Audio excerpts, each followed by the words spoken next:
Welcome to the Immigrant's Path, showcasing the successes, challenges, and the many paths to America. Brought to you by Sarraf Gentile LLP, a New York-based law firm representing individuals nationwide on immigration and other complex litigation matters. Hi everyone, welcome back to the Immigrant's Path. Today's guest is Partha Charaborty. He is one of the founders of Infinite Water. He is a really inspirational story for me. It's so wonderful to see somebody come to the U.S. and he is really trying to take full advantages of all the opportunities that this country offers. He's shooting for the stars. Really interesting story about his background and the company that he's running now and just how big the goals are they're looking to accomplish. So hope you guys enjoy this one. Thank you. Bye.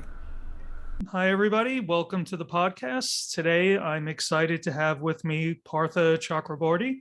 Partha is one of the founders and the CFO of Infinite Water. He's also a PhD in economics from Cornell University. So we have a very smart guy with us today. So welcome. Thank you. Thank you. Very nice to be here. And thank you very much for inviting me. I mean, it's an honor and a privilege to be here. Absolutely. Happy to have you.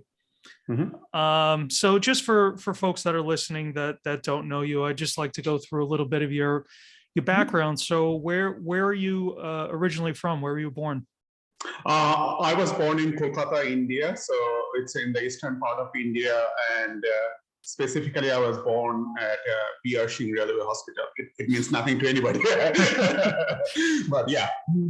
Okay. And when you were growing up, I'm sure you must have had some impressions of the United States before you came here. What was your impression of the U.S. before you came here? Actually, my impression growing up was actually more of Soviet Russia than of United States. My dad was a trade union leader, and was a what? I'm sorry, I missed that. Was a trade union leader. Okay. So more influence was of Soviet Russia, and that was the only exposure to outside world that I had. But only when I started doing things on my own, when I went to college, and then I started looking out. That's when I started educating myself about United States. That's when my political views started getting formed outside of my family influences. And the college that I went to happened to be one of the prep colleges for US grad programs. So every year, at least 60 to 80% of the kids used to come to USA for PhD, pretty good schools. Yeah. And so awareness of the USA was pretty much organic at the time. And also I was reading myself and I was getting my views formed. So it was very natural that I went completely 180 degree, and by myself, I became much more fond of the US way of life. And of course, being here was the natural thing to do. So how old were you when you first came here? I was 24. I came to do PhD at Cornell University in 1995. And so when you first arrived, I mean, you must have had, by the time you hit that point in your life, I'm sure you had some expectations, positive and negative, before arriving here. How did the experience when you first came here and meet those expectations? I can tell you stories. Of course, when I came from a really poor background, and I financed my way through all the way. And so when I came over here, I had exactly $531 in my pocket. And actually 532, but $1 I gave to UNICEF on the plane because they were accepting donations for UNICEF. So I had $532 or $531. And the first impression was that British Airways lost my luggage. And I came to know it even before I landed in New York.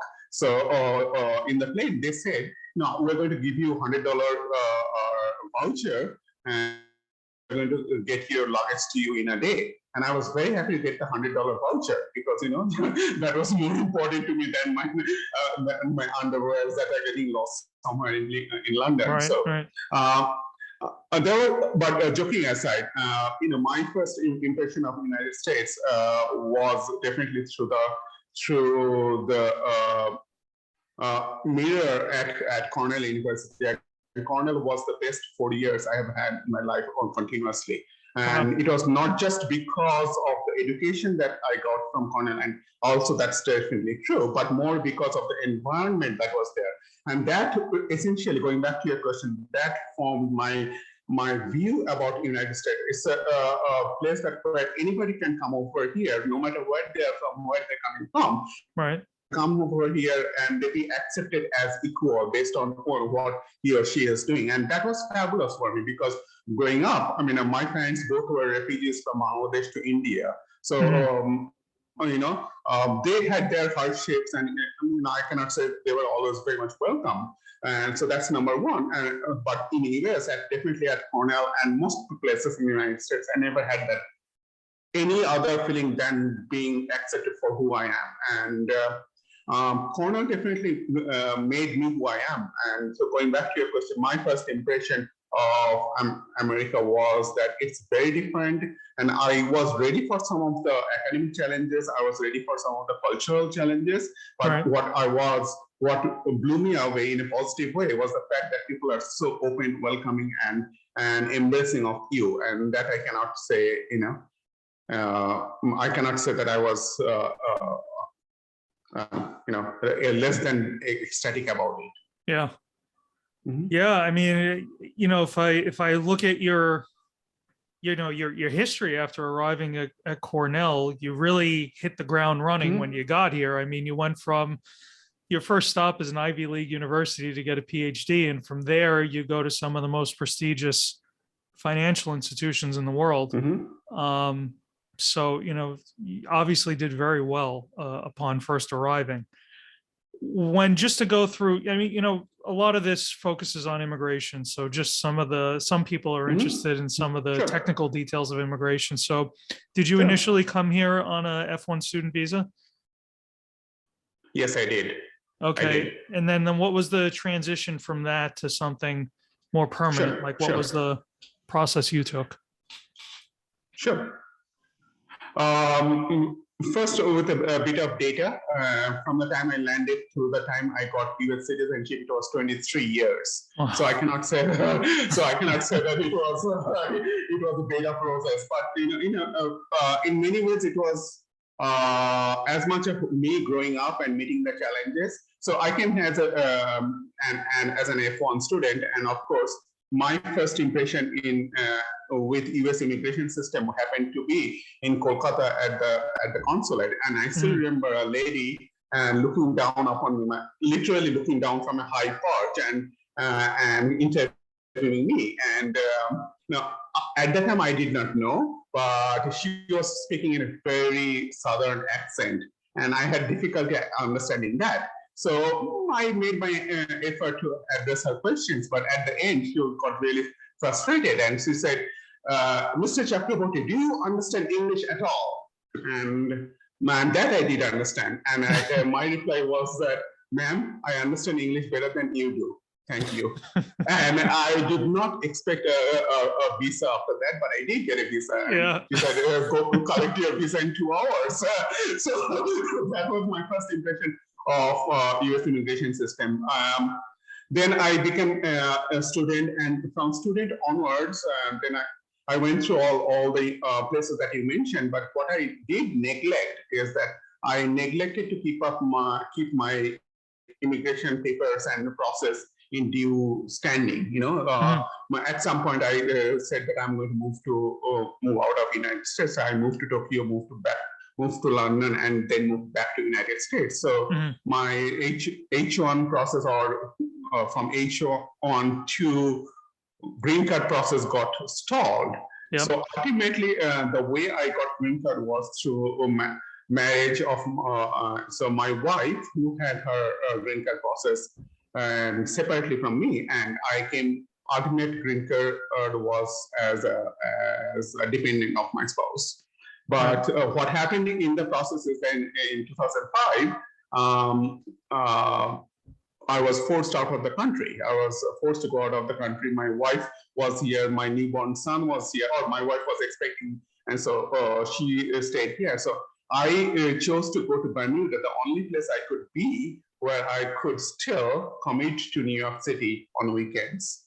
And so, because you're an immigration lawyer, you know that there's something called advanced parole. So I was on advanced parole when I was in Bermuda, and the way I understand is that every time you come back into the country, you are like petitioning the privilege to be brought back into the country, and almost requesting. And I was told by our lawyer that it is a very rare privilege, don't overuse it.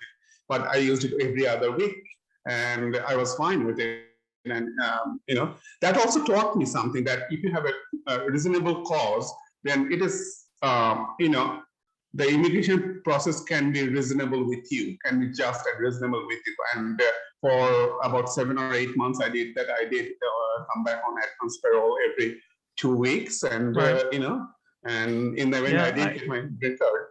I'm one theme I see with a lot of people is there needs to be some persistence for a lot of folks that want to come here and stay here, because it's a common theme that I hear, that people start on one track, taking the usual F1, OPT, that kind of whole track, and they have to try something different, and then they have to try something different again, and eventually, something sticks for them.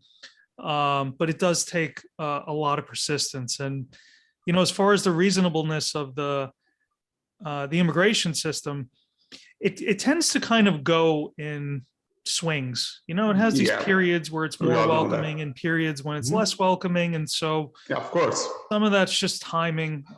If you're fortunate to catch a period where it's more welcoming, it's great. And if you catch a period that it's less welcoming for whatever reason, either it's political or the system is just overwhelmed, it could be more of a challenge, definitely.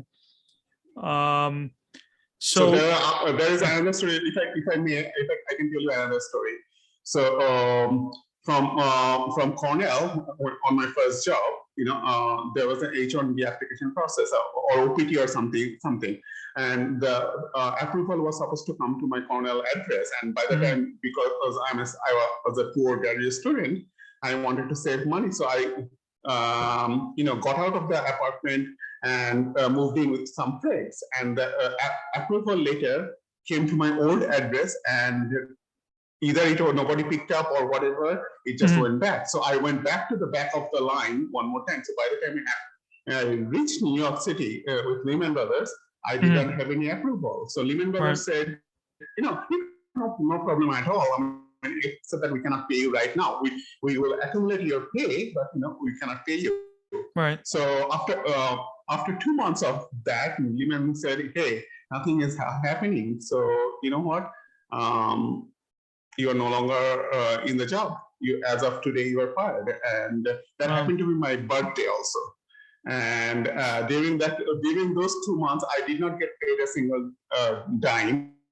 I was accumulating my money, and I was borrowing from here and there, and so I remember that birthday, and that morning I was told that your fire is effective right now, and so you have 5 minutes to pack up your bag and go home.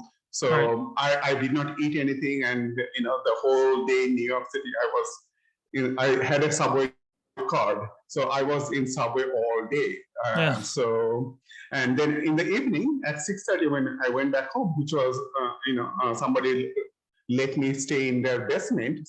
So a gentleman from Pakistan, Anwar Sheikh, who's a professor at New School in New York. So Professor Sheikh, so I went back to my home. I still did not eat anything. I did not have any thing to cook at home. So I went up.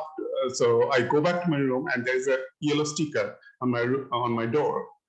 And Anwar said, "Hey, Partha, come talk to me immediately." So I thought, oh my goodness, my HRBP must have called Anwar in the morning after I left home. I mean, she could not even wait till I go to work. It just happens that they received the approval the same day.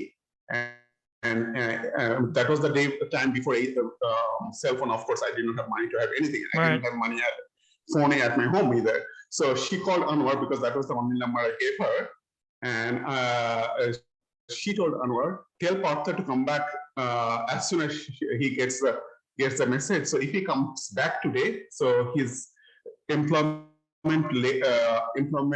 stream is not going to be broken. So he is still going to be on the job, and nothing happened. Right. So that was 6:30, and I was tired. I said, Anwar, I'm not going to go back. I'm not going to go back. I'll go back Monday. I'll see what happens. Yeah. So that night, Anwar and I got really drunk. Monday, I went back, but that happened on my birthday. So that was some. I mean, green card process through some interesting stories. That one, then going to Bermuda, and through the process. Then later on, when I actually converted to from green card to citizenship, and that was also good in the sense that I still remember the conversation with the lawyer, with the immigration officer at LA office, and we had a very solid political discussion about the. You have fun at these interviews, huh? Yeah. So we had like 20-minute discussion about the politics of the United States, and in the end, he said, maybe in 20 years I'll see you as a senator of the United States. So thank you very much. Hopefully you are going to be right. Yeah. That sounds like an approval. So yeah. Yeah, that's funny. Your first stop after getting your PhD is essentially, let's call it it's a series of Wall Street banks, right, or large financial institutions. Sure. So what drew you to finance? Sure. I did not want to be an academic, and being an academic was an easy and straightforward path from what I was doing. Right. But I did not want to. I wanted to be in the middle of doing stuff, and I was good and reasonably interested in quantitative stuff, and what drew me specifically to the position that I went to was the fact that they were doing something completely new, and that theme comes back to my life again and again. I'm always drawn, almost like a moth to the light. Sometimes to my detriment, is that something that has been never tried before. My first stop on Wall Street was Lehman Brothers, and I was with a fixed income group. Specifically, I was doing life reinsurance business. So we were bridging the gap between reinsurance and traditional capital markets, and it's called alternative risk transfer. And our group was one of the first to do that on life insurance side on Wall Street. And then, in 2001, I was getting interested in equity research, not just because I lost money in 2001. Whatever savings I had in 2 years, I lost it because of the bust that happened in 2001. And I asked myself, I consider myself a reasonably aware person, but why is it All right, we had a little bit of technical difficulty, but we're back on, so please continue. So, I told myself that how could I lose money, because I did not know, or I did not apply the right metrics in valuing companies. So that means that I had to teach myself how to value a company and equity research. And Nomura Asset Management gave me the opportunity, as well as the opportunity to be really global. And I started Nomura, and in 2005, what happened is that during that time, and I had a really good, successful career at Nomura, but academic research was coming out that said asset allocation was more important in portfolio performance than equity research, but individual equity allocation, individual security selection by itself. And I said, I wanted to asset allocation, and Bank of America gave me the opportunity. So that's how things happened. So the main thing was that I was trying to touch all parts of the value chain of all parts of the investment value chain, and that's what I did all the way through through asset management. And my last position was that I was in senior risk management officer at Western Asset Management, and that was the last. By that time, I touched all parts of the equity of the investment value chain: research, asset allocation, equity research, fixed income, and everything. Yeah. So you have a deep background in finance and investments, and then at some point in your career, you somewhat pivot to some things that I guess it sounds like are a little more on the operator side. You've done some stuff with blockchain, and I know you're currently doing some stuff with atmospheric water generation. That is correct. How did you decide? I mean, you went to blockchain first, right? I did. And what prompted that move? Sure. Something else happened a little before that. In 2009, I had 2 heart surgeries, including one open heart surgery to correct something called aneurysm of the ascending aorta. And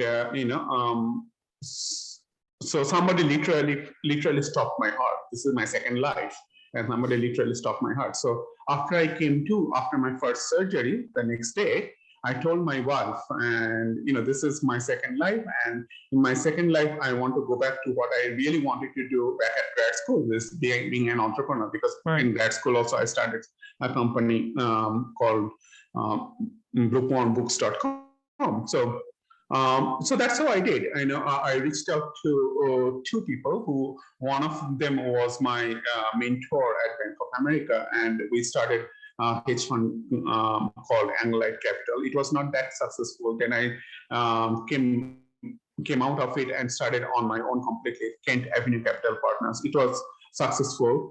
But once again, I told you that I'm like a moth that gets drawn to light, and moth being something new, I always look at the stuff that happens tomorrow or the day after. What happens today does not really excite me anymore. So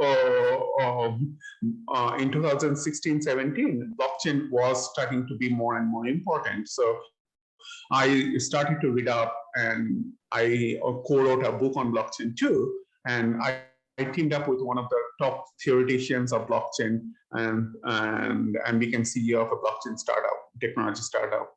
So that's how pivot to entrepreneurship started in 2009, but pivot to blockchain started in 2017. Yes.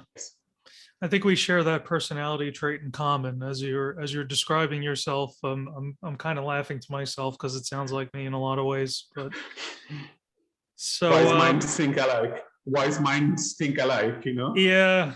I kind of think towards the future, and I'm the same way, and it develop kind of these obsessions too with these things. It becomes very all occupying. So so your current venture is Infinite Water, correct? Could you just give a description as to what the company is currently doing, and why you decided to get into that? Sure. Infinite Waters is founded around a portfolio of US patents that convert the atmospheric water content into drinkable water.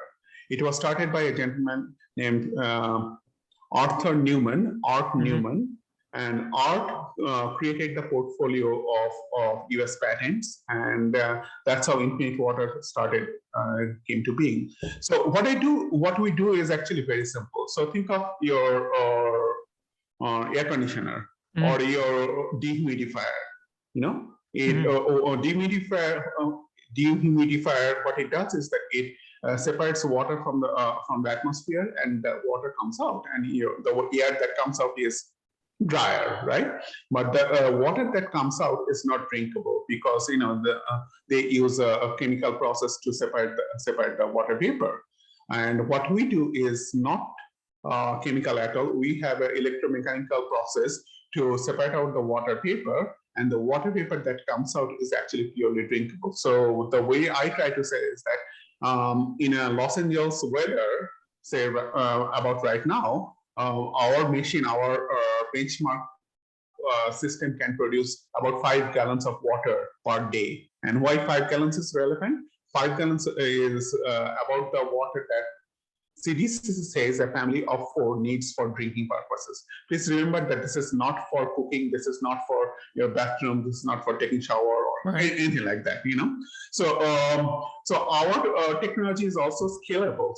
So that is the beauty of our technology as opposed to other air-to-water generating technologies, is that we can make something that is as small as a Rubik cube, and you can literally put on your backpack. And think of somebody in the armed forces; they can put something in their backpack, and that can suffice his or her water need for the entire day. And so something the size of a Rubik's cube can make 5 gallons of water in a day? Wow. No, Rubik's cube can be much smaller. Rubik's cube is going to be much smaller amount of water. That's why it's going to be sufficient for her daily use, Okay. But the stuff I for one person, I got it. Yeah. And we have something that is much bigger. For example, we can produce something that is enterprise sized that can literally produce thousands of gallons of water per day, So that is the beauty of the technology. And what we are also doing, since I came in the company about 2 years back, we expanded really big into India. So for example, we have teamed up with one of the top business houses in India, and India is going to be our manufacturing hub as opposed to China, because we've had our manufacturing presence in China.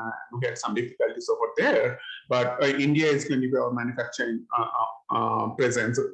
That's number one. Number two is that we are also in the process of expanding really big through acquisitions. And that might make us a big player in water business, not just atmospheric water or water generation, but also water purification, water delivery, last mile, that kind of stuff.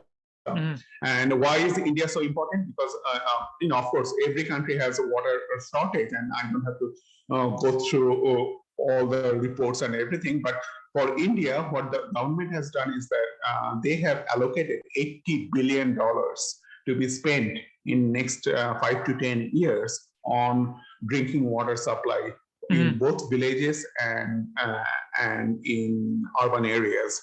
Now, there is something called Jal Jeevan mission, that what it does is that promises to produce, promises to deliver piped water to every single household.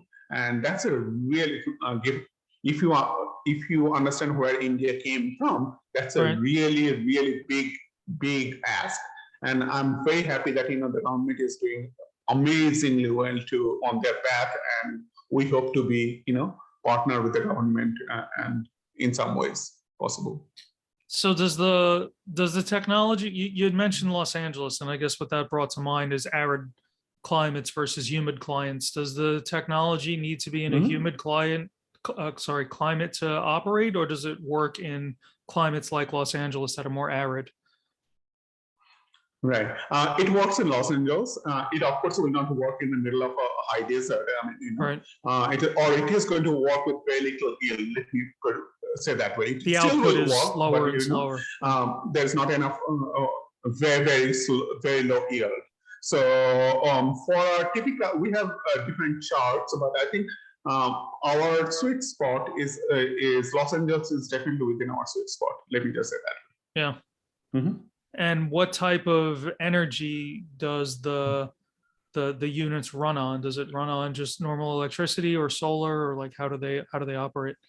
We can run on any type of energy. Of course, it needs an energy source, that's electricity. But where the electricity comes from, and we can even work with geothermal energy if necessary for bigger, for example, some bigger versions of our products, which are enterprise or even bigger than enterprise size. They can work better with geothermal energy. Right. And then the smaller units that you're describing, I mean, the applications that you brought up, the military, I mean, that sounds like an obvious fit. And then probably people that are into outdoors, hiking and hunting and things like that. And then absolutely, you're describing also a product that for countries that are lower income countries, if they don't have access to wells and clean drinking water, it's a product that provides drinking water to people in that situation. Do you foresee at some point in the future, if it's not there already, where the product you're describing would be available at a price point that would be usable for people in poorer countries? Sure, and that is exactly what we are trying to do. Let me break down the question into a few parts. I know. Yeah.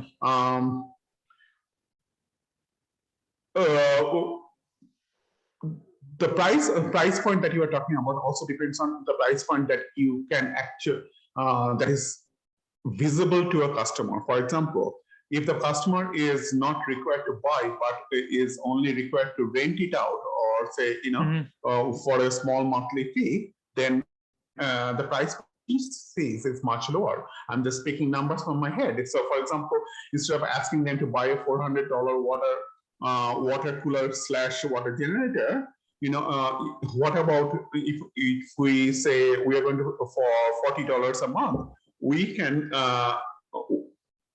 give you the unit. We'll take care of all the repairs. We can, if anything goes wrong, we can send you one for free, and that can go on as long as we are in contract. So the customer says $40. Now, $40 at USA is not that big of a money, particularly in cities.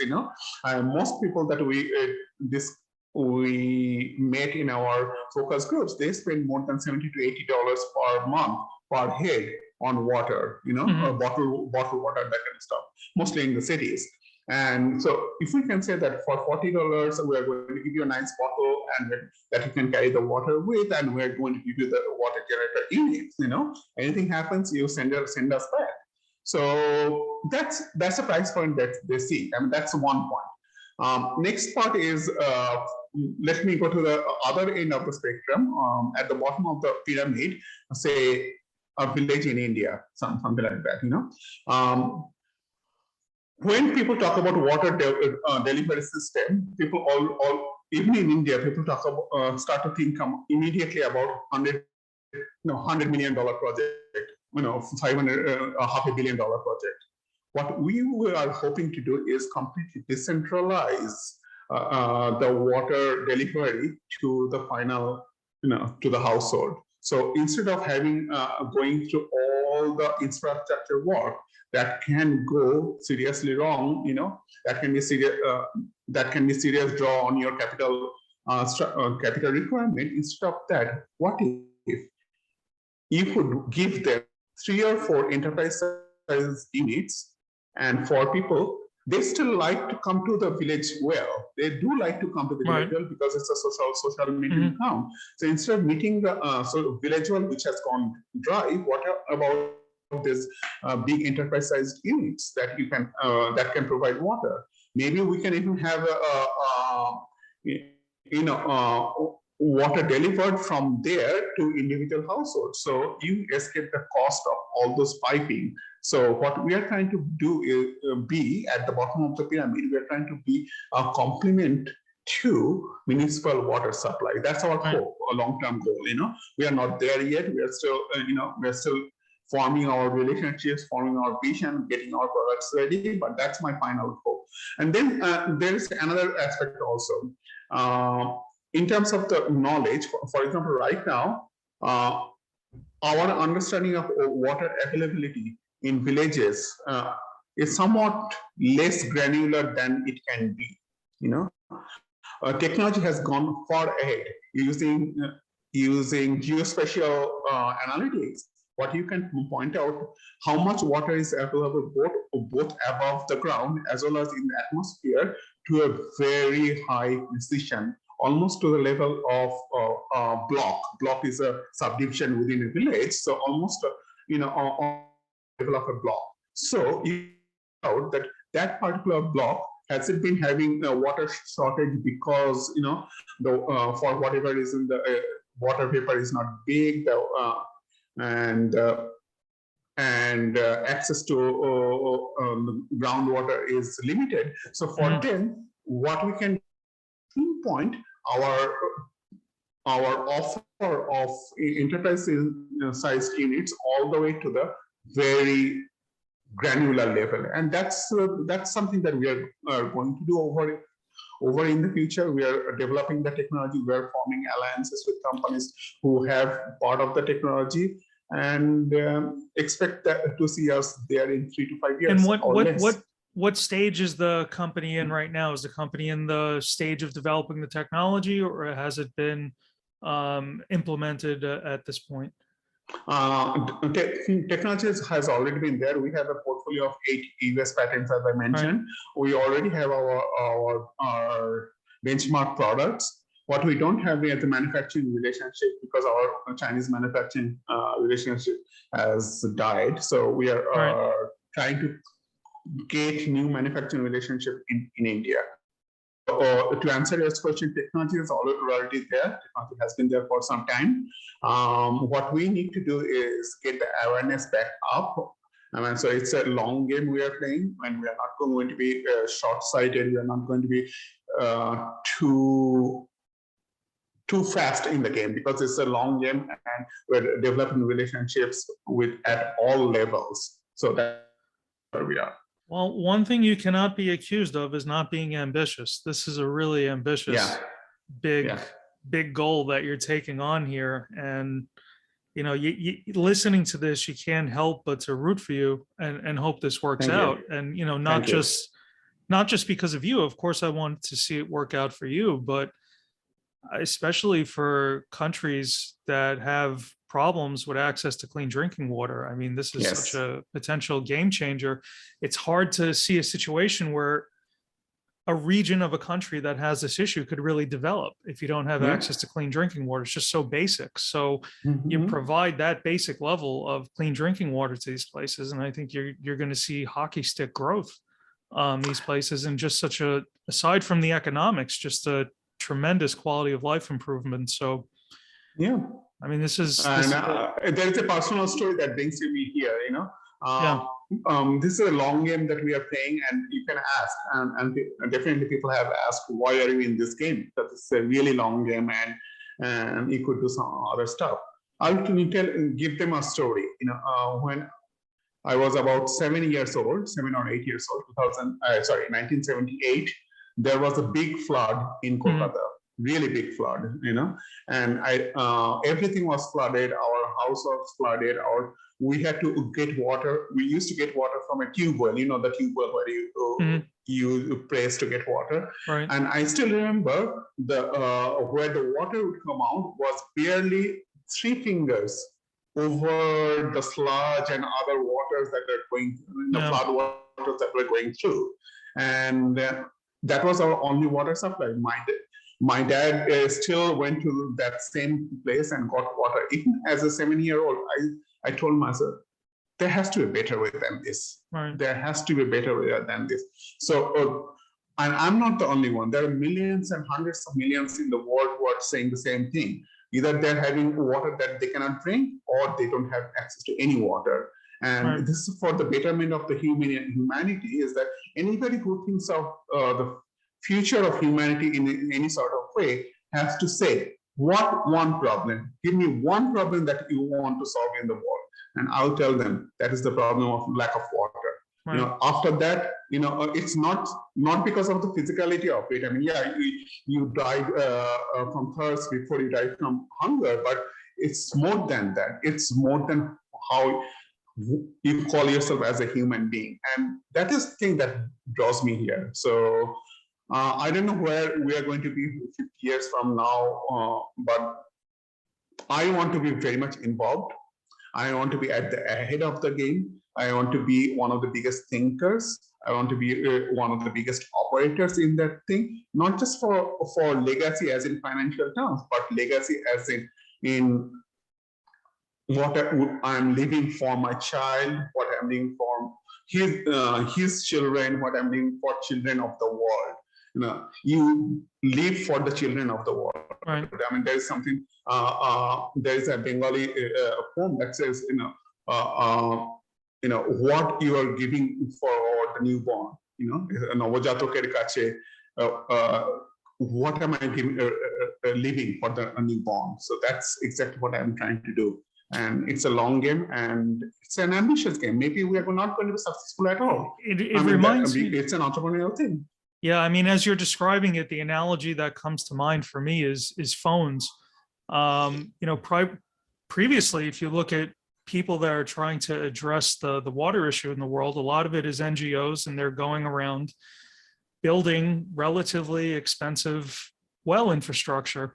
And it's kind of similar to phones, where previous to cell phones, you had kind of this large infrastructure that had to be in place to deliver phone service to places. And it happened very slowly because of the level of infrastructure. But then when you get to cell phones, those spread very quickly because the infrastructure needs are so much lighter. And what you're describing is a much lighter infrastructure need than what's currently being implemented, at least at scale. So, yeah, I mean, I definitely see how this is something that could spread very quickly once it takes root. So, absolutely. And one of the things that I always say that it's about partnerships. I mean, it's not just us or a single technology or even a collection of technologies or products or anything. It's about developing a mindset where we go out, or anybody who wants to be an operator in this space wants to go out to existing players, which are governments, which are municipalities, which are existing players, and goes out and tells them, hey, we are here as your partner, as your fellow human being who understand the same problem because we've been there, we have gone through that. I want to be completely opposite of the mindset that we have a product and this is the best and most grandest of product. No, that doesn't work that way, because people have been trying to solve this for hundreds of years, and we give them some respect. We give them some respect, but we also provide them a new way of saying things, a complementary way to what they are doing. And that's what it's about partnership, it's our mindset, it's our experiences. It definitely is about product and technology, but it's other things and people. Right. That's great. The way we got in touch with each other was through an op-ed that you wrote that I had read, and you're a pretty prolific writer of op-eds.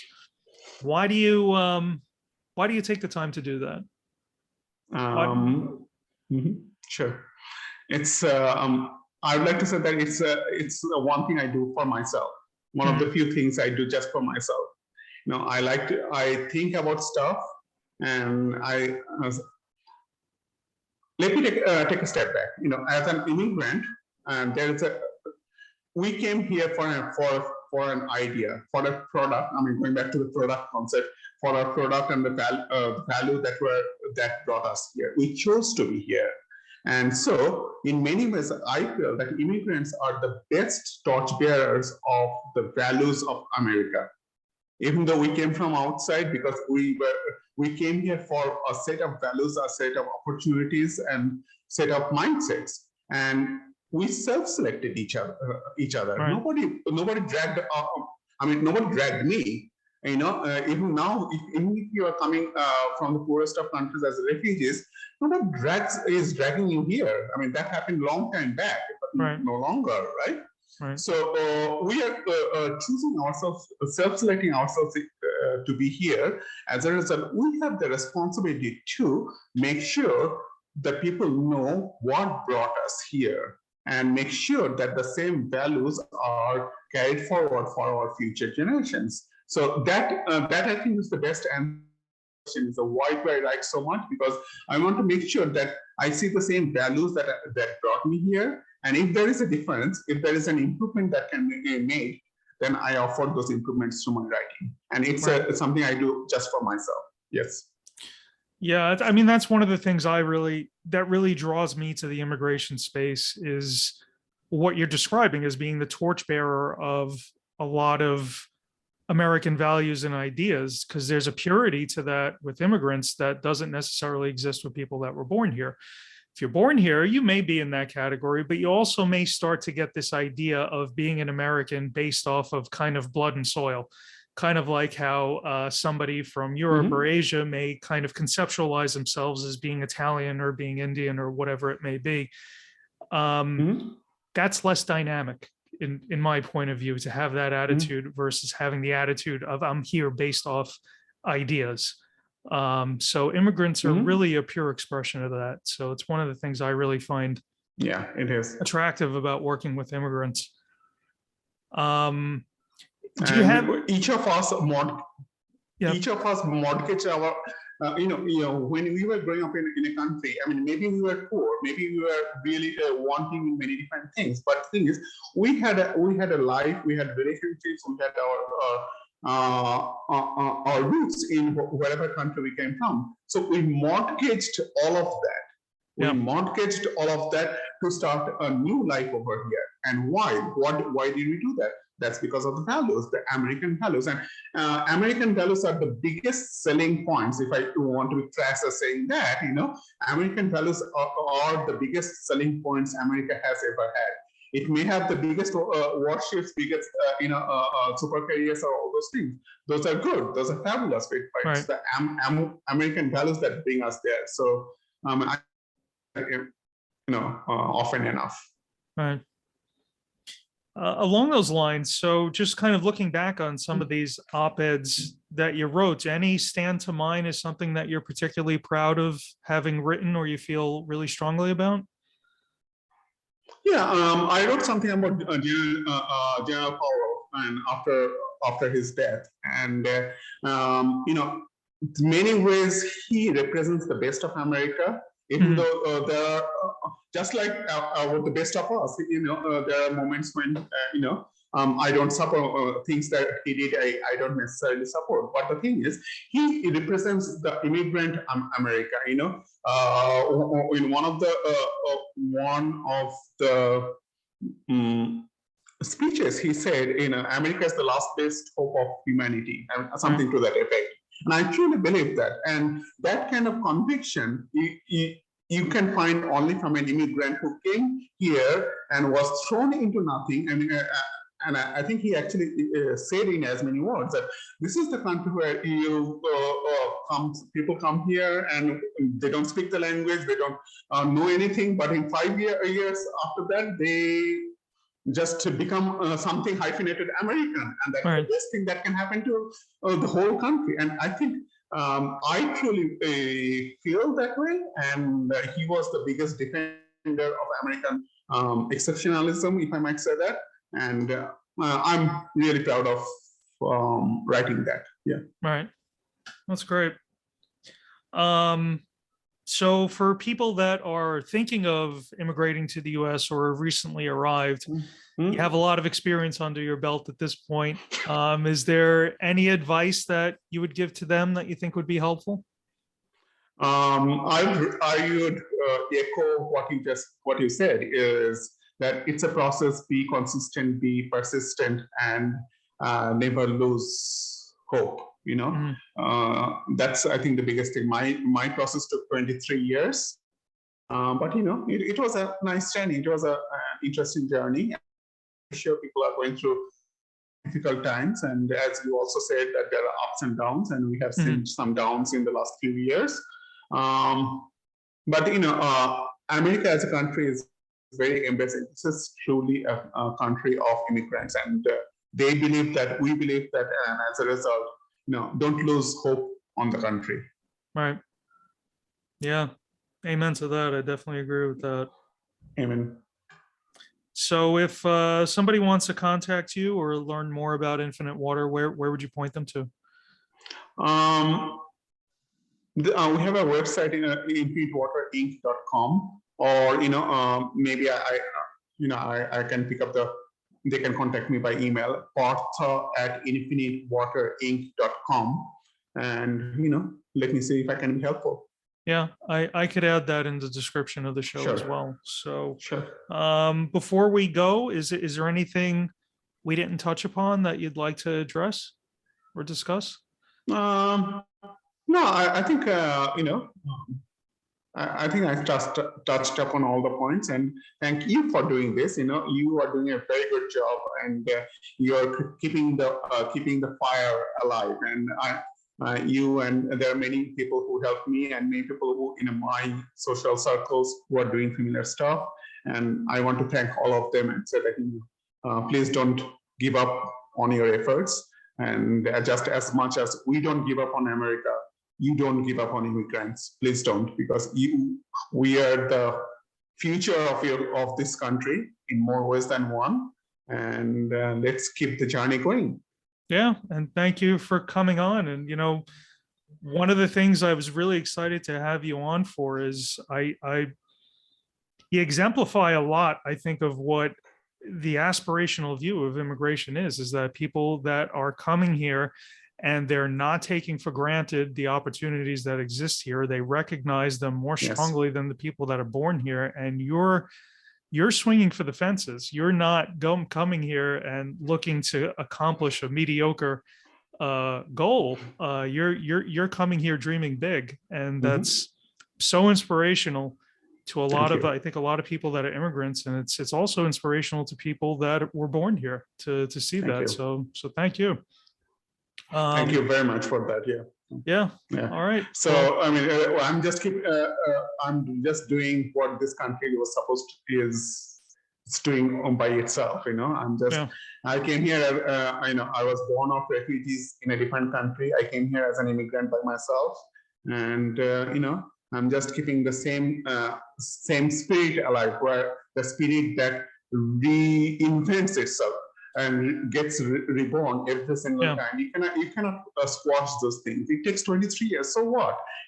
23 years to become a citizen. So what? You cannot squash that spirit. And that spirit of being a pioneer that immigrants bring to this country, the same thing that you are helping them to do that. And thank you so much for doing that. And let's keep this journey going. That's a great country, and let's make sure that the country remains a country of immigrants, and it's a country of refugees, remains a country of new people, revitalizing everything. Absolutely. Well, thank you again for being a guest on the show. I really appreciate it.